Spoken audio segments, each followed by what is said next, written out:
Legal, então, amigos ligados aqui nesse podcast Todos os Esportes. Hoje é dia 9 do mês de junho do ano de 2020. Eu, Ricardo Raineri, junto com Leonardo Siqueira, vamos trazer para você muita informação e diversão sobre os esportes olímpicos e também sobre o mundo da velocidade. Seu destaque, Leonardo, por favor. Boa tarde, Ricardo. Os destaques de hoje são que após o Brasil desistir da candidatura da Copa do Mundo Feminina de Futebol, a FIFA confirmou que 3 candidaturas continuam no páreo. Colômbia, Japão e uma parceria entre Austrália e Nova Zelândia seguem na briga para ser sede da próxima edição, que aconteceu na França em 2019, vencida pela equipe dos Estados Unidos. Vamos discutir isso hoje. Uma pena que o Brasil tenha ficado fora disso, porque seria muito legal ter uma próxima Copa aqui no nosso país. E também que o Comitê Olímpico Internacional voltou atrás da sua decisão e vai discutir com atletas sobre protestos nas Olimpíadas em relação a racismo e outros preconceitos que podem aparecer nos Jogos de Tóquio 2021. Legal, agora um destaque da velocidade também. Lewis Hamilton entrou em pista hoje, quarta-feira, para testar aí o seu conhecimento em relação à Fórmula 1, já que não pilotava há muito tempo, então voltou a pilotar. Valtteri Bottas pilotou ontem na terça-feira e também tem uma novidade. A Ferrari pode receber o grande prêmio 1000 da história dela na Fórmula 1 em Mugello, no seu circuito particular. Agora vamos falar então sobre a Copa do Mundo de Futebol Feminino 2023, que não vai ser no Brasil. Dá mais detalhes para a gente, Leonardo Siqueira. Pois é, Ricardo, após se candidatar à Copa do Mundo Feminina de 2023, o Brasil desistiu da candidatura devido à crise política e à crise da pandemia do Covid-19 no Brasil, e com isso foi colocado pelo governo federal que não havia condições de realizar a competição. É uma pena porque temos estádios praticamente prontos devido à Copa do Mundo de 2014 masculina e estádios também reformados para a Olimpíada do Rio 2016, que recebeu partidas de futebol fora do Rio de Janeiro. E com isso seria uma grande oportunidade o Brasil sediar a Copa do Mundo Feminina pela primeira vez e obter um sucesso tão grande quanto a França teve em 2019, com recorde de público e recorde de audiência nas transmissões de televisão na competição realizada no país europeu. E agora a FIFA, com isso, define que Colômbia, Japão e uma parceria entre Austrália e Nova Zelândia seguem no páreo, e a votação será colocada em reunião por videoconferência no próximo dia 25, e com isso a FIFA espera que possa realizar uma edição ainda maior e melhor, tendo em vista que estuda aumentar para 32 participantes na próxima edição. A CBF disse que decidiu retirar a candidatura brasileira e apoiar a Colômbia na disputa para a sede da Copa do Mundo Feminino 2023. Então a Conmebol apresenta uma candidatura única, aumentando as chances sul-americanas na votação.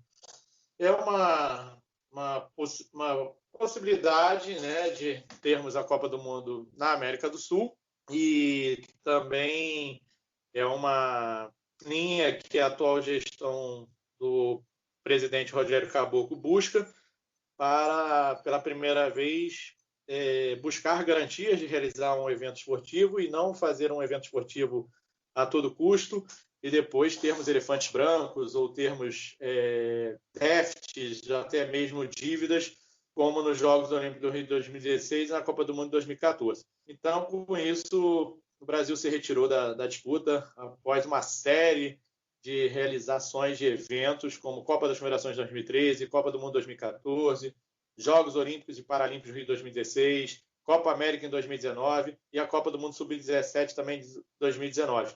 Então, tudo isso poderia fazer a candidatura do Brasil ser favorecida na eleição, mas sem termos capacidade de entregar o evento, a CBF resolveu retirar a candidatura brasileira. É uma pena e não poderemos assistir as garotas se exibindo o seu talento futebolístico no nosso país.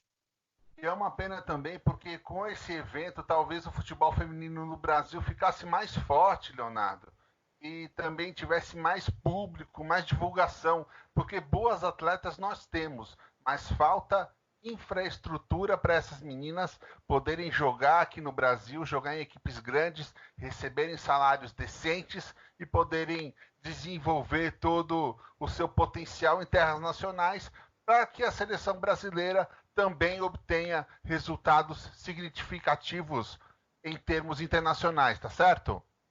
Sim, todo mega evento a gente diz que tem o legado social, o legado esportivo, e tem o legado da participação do público e da participação da torcida na competição, envolvendo a população local e, com isso, mobilizando para que novas meninas possam se interessar pelo futebol feminino. Afinal de contas, é assim que funciona nos Estados Unidos, né? Por termos esportes como futebol americano, basquete e o próprio hóquei sobre o gelo para os homens nas universidades e nas escolas, acabam que as meninas acabam preferindo o futebol e aí a seleção feminina é muito bem sucedida do que a masculina, que não tem nenhum título mundial contra 4 da feminina.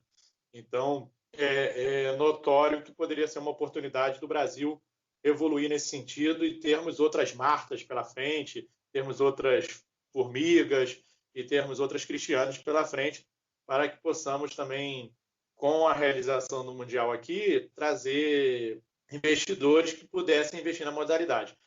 Então, ficamos para uma próxima tentativa de se candidatar a esse Mundial e ficamos na torcida pela Colômbia para que a América do Sul possa também crescer e evoluir no esporte. Até porque isso é ótimo para o Brasil, porque se houver uma melhora do futebol feminino na Argentina, na Colômbia, no Equador, no Peru, na Bolívia, eu já nem falo na Bolívia e na Venezuela, mas nesses outros países que eu citei, No porque eles Chile, têm no no Uruguai. Chile, no Uruguai, eles têm um futebol masculino muito evoluído. Sempre estão chegando nas quartas de final. A Argentina já foi 2 vezes campeão, o Uruguai também. Então, o futebol masculino na América do Sul é forte, mas o feminino ainda não. Ainda não, né, Léo? O Chile teve a melhor goleira da Copa do Mundo de 2019, foi eleita a melhor goleira, né? Teve um desempenho muito bom e então está crescendo também, mas ainda está muito atrás, como você bem disse. E agora vamos falar de Olimpíada, Ricardo. A Olimpíada aí que acabou sendo adiada para o ano que vem, estava todo mundo na expectativa, já estaria chegando aquela animação, tocha, Jogos Olímpicos, a última foi no Brasil, como é que vai ser a próxima, vai ser de madrugada, como é que a gente vai se envolver em relação a isso? E a pandemia nos pegou de surpresa aí e adiou os Jogos Olímpicos de Tóquio para o ano que vem.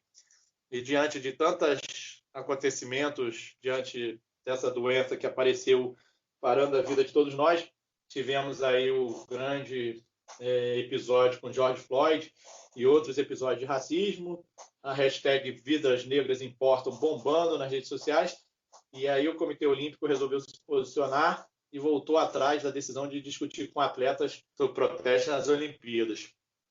A entidade havia se afirmado que se manteria fiel à regra 50 da Carta Olímpica, que proíbe manifestações políticas durante os Jogos, mas em teleconferência o presidente Tomás Bach deu um passo atrás da decisão de punir possíveis protestos políticos de atleta nos pódios nas Olimpíadas de Tóquio, e com isso inicialmente não haverá mais punições aos esportistas que poderão fazer alguma coisa em relação a racismo e outros preconceitos existentes que possam mover protestos pelos atletas que participarão dos Jogos Olímpicos e Paralímpicos de Tóquio 2020. A Carta Olímpica é muito clara, ela fez que mesmo depois de muitos esportistas aderirem à prática de se ajoelhar no chão durante os protestos contra racismo e brutalidade policial que surgiram, como esse assassinato do ex-segurança George Floyd, haviam já protestos, como teve nos Jogos Olímpicos na cidade de México 68, e outros jogos de Los Angeles e tudo mais. Então, havia essa polêmica aí em relação à possibilidade de protestos em Tóquio. E também uma notícia que o Thomas Bach falou na mesma teleconferência, que o objetivo é reduzir os gastos com a organização dos Jogos Olímpicos devido ao fato do adiamento, né? E está se discutindo isso para poder diminuir a complexidade dos Jogos e não causar tantos prejuízos à cidade sede Tóquio 2021, que acabou tendo que adiar a sua realização porque a pandemia pegou todos nós de surpresa. E aí o Comitê Olímpico Brasileiro ele está já preparando para enviar atletas para treinamentos na Europa a partir de julho, né? Então, o anúncio foi feito às confederações olímpicas no início do mês, fazem parte do programa emergencial de apoio ao sistema olímpico, para que possa, depois de 2 meses de isolamento social, os atletas começarem a buscar um período de aclimatação e, com isso, buscarem aquele estágio avançado de que já estariam prontos para os Jogos Olímpicos 2020. E, com isso, Portugal é o primeiro país que pode receber atletas, tendo em vista que seria uma das sedes escolhida como base de aclimatação para Paris 2024. Então, essa é a movimentação do cenário. Lembrando o seguinte, que as primeiras delegações que devem sair do Brasil para esse tipo de treinamento são o judô e o boxe. Boxe que tem sede aqui em São Paulo. Quem sabe a gente não traz uma novidade aqui no podcast, algum boxeador falando aí antes desse embarque, certo? São medidas que a Missão Portugal dá continuidade às primeiras 15 medidas desenvolvidas pelo COB desde março, apresentadas no dia 18 de maio para apoio ao sistema olímpico em tempos de pandemia, e está previsto um aporte de recursos de 7 milhões de reais para serem utilizados em ações de combate à pandemia e comprando testes e equipamentos de EPI para que os atletas possam realizar o seu treinamento de forma segura e sem correr o risco de contrair a doença do Covid. Então, é uma receita que será distribuída igualitária entre todas as confederações olímpicas, e o COB dá continuidade ao projeto de preparação dos atletas para os Jogos Olímpicos de Tóquio. Então, seguindo aí nessa linha, eu passo a bola aí para você, que você falou que tem alguns destaques da Fórmula 1, não é, Ricardo? Exatamente, mas antes dessa Fórmula 1, deixa eu dar uma pitadinha, um piquinho nessa sua informação aí, porque é o seguinte, Léo, os esportes olímpicos têm muitos esportes sem contato. Sim, tem o atletismo, que é sem contato, tem a natação, que o contato é através da água, mas é indireto. Agora eu quero ver, por exemplo, para o pessoal do boxe, que é porrada, contato o tempo inteiro, basquete, que é contato o tempo inteiro, sem contar o futebol, que já está se falando muito aí, que também tem muito contato. É complicada a volta ao treinamento. Tanto que, por exemplo, a Confederação Brasileira de Skate, que agora é esporte olímpico, vai lançar 23 protocolos para que haja a adequação dos treinamentos dos 22 atletas da seleção brasileira e também de usuários em geral das pistas de skate e profissionais em geral. Eles colocaram 22 protocolos para os atletas da seleção brasileira, porque é um para cada atleta, porque cada um tem um tipo de pista, cada um vai em um determinado lugar público, local privado, tipo de equipamento diferente. Então, é bem complicado mesmo esse lance de voltarem os treinamentos, né, Léo? Sim, claro. Bem complicado. A gente viu aí que o UFC foi um esporte que não parou. Tiveram algumas lutas adiadas e, mesmo assim, foram realizados os eventos, com a Amanda Nunes mantendo seu cinturão, realizado na casa do UFC, no estúdio que eles têm em Las Vegas, sem público, com toda a recomendação feita pela OMS, e houve, né, as lutas normalmente, com contato físico, troca de socos, troca de golpes para lá e para cá.